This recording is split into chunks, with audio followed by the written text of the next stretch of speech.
Bonjour Florence. Bonjour Brigitte, bonjour Monsieur Médicis. Bonjour, La gratitude déjà de vos émissions. Oh, merci. Merci, c'est sympa. Alors, moi j'aimerais qu'on évoque justement la gratitude dans le couple parce que c'est quelque chose qui est à la fois quotidien et très rare. C'est-à-dire qu'une vie, ça peut être très long, ça peut être très court, mais enfin c'est quand même constitué que de 24 heures à chaque fois. Et il y a quand même tellement de petites choses, de petits actes qui font que je te remercie, je te suis reconnaissante pour ça et pour cette petite chose qui sont des choses extrêmement modestes. Par exemple, tu t'occupes de préparer des repas convenables, ça contribue à ma bonne santé et au plaisir que j'ai d'être ici. Vous voyez, des petites choses comme ça qui chaque jour, tu me mets une jolie maison.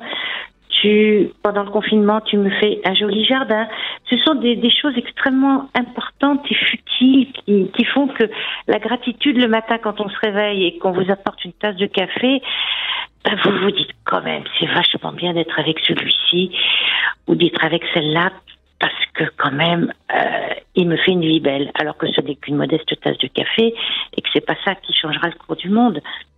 Mais c'est bien de le reconnaître, Florence. C'est bien que vous ayez cette ouverture et que vous soyez apte à en être reconnaissante. Parce que finalement, le problème de beaucoup de gens, c'est que ça paraît normal. Et ça, c'est un des grands travers du couple, je crois. On a tendance tous à trouver que c'est normal.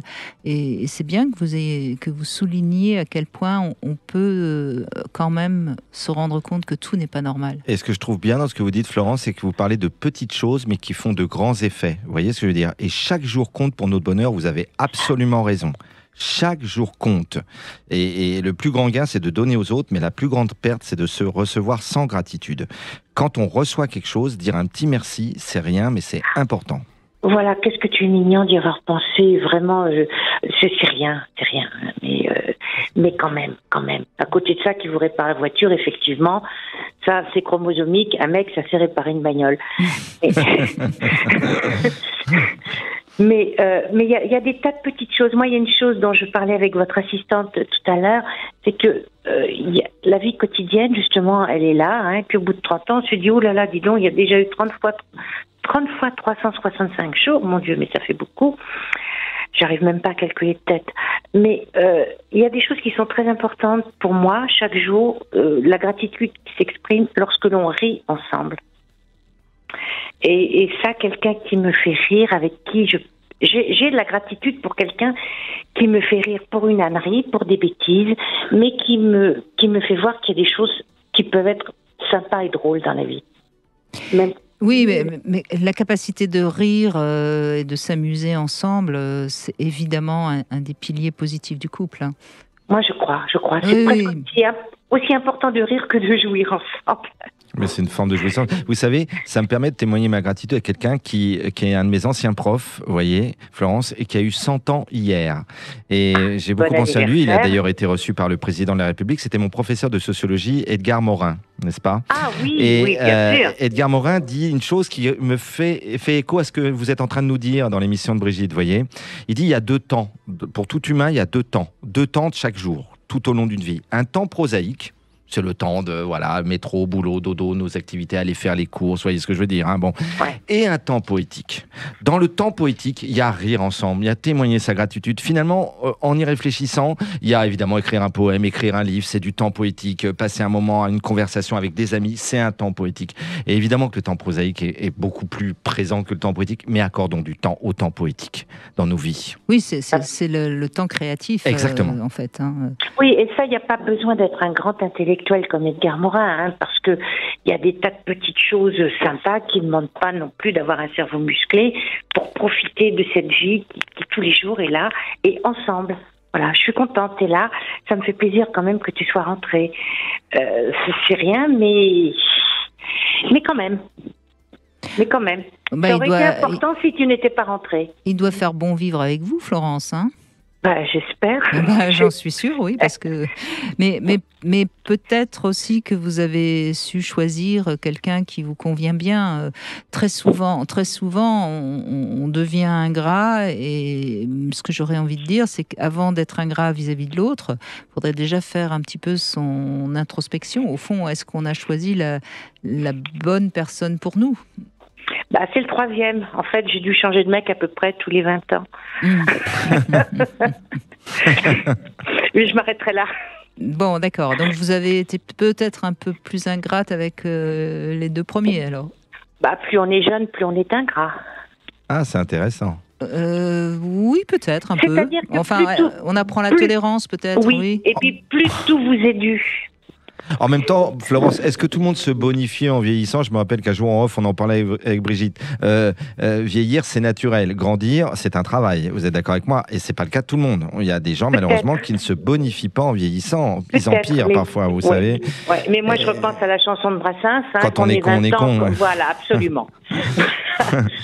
Oui, mais finalement, je me demande si parfois je préfère pas les jeunes cons.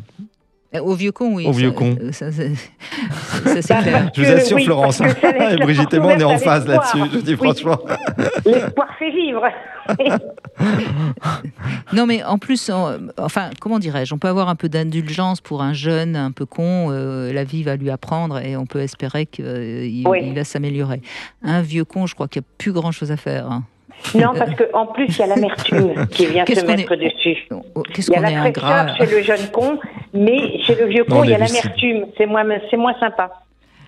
Regardez, on a eu dans l'émission une dame qui a un amoureux de 42 ans alors qu'elle a 76 ans. Quel espoir, quelle chance, n'est-ce pas? Vous rendez compte, lui ou elle?